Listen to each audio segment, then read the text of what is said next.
ہم شروع کرتے ہیں بسم اللہ الرحمن الرحیم ربی اشرح لی صدری ویسر لی امری واحلل عقدۃ من لسانی یفقہوا قولی رب زدنی علما اللہم صلی علی محمد وعلی آل محمد وبارک وسلم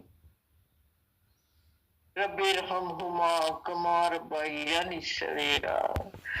ہاں جی، سورہ تاریخ کو جو ہم نے کیا تھا پچھلا سبق، اس میں ہم نے یہ دیکھا تھا کہ یہود کے بارے میں بات ہو رہی ہے کہ بہت سارے جو ہیں وہ خود بھی گمراہ ہو گئے اور انہوں نے دوسروں کو بھی گمراہ کر دیا۔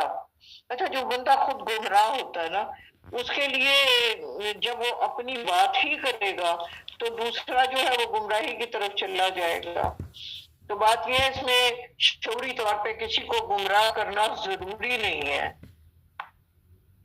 گمراہی میں جو پڑا ہوا ظاہر ہے وہ گمراہی ہی کی بات کرے گا۔ 78 آیت سورہ مائدہ ہم پڑھنے لگے ہیں۔ لوئن الذین، لوئنا لعنت ہے، الذین ان لوگوں پر کفروا جو انکار کرتے ہیں، من بنی اسرائیل تعلق ان کا بنی اسرائیل سے ہے، اللہ ان پر لسان داؤد، داؤد کی زبان سے، یعنی حضرت داؤد نے بھی بنی اسرائیل کے ان لوگوں پر لعنت بھیجی ہے جنہوں نے اللہ کی آیات کا انکار کیا۔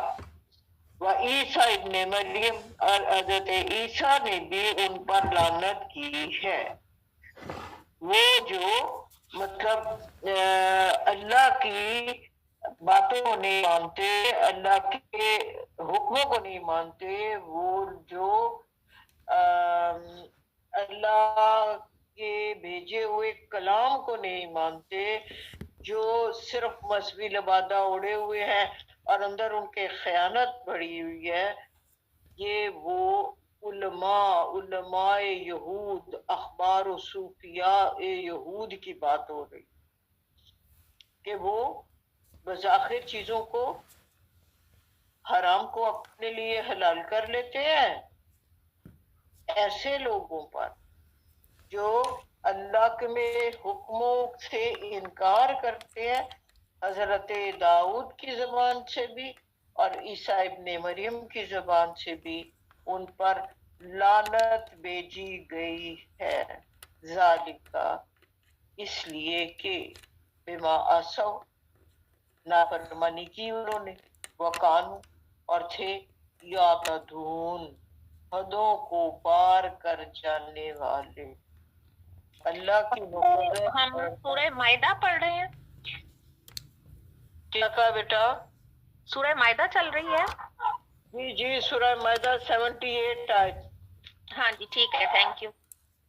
ہاں، تو بہرحال یہ کہا کہ نافرمانی کرتے ہیں، تو نافرمانی کا مطلب یہ ہے کہ حدوں سے پار ہو جاتے ہیں، حدوں سے تجاوز کرتے ہیں۔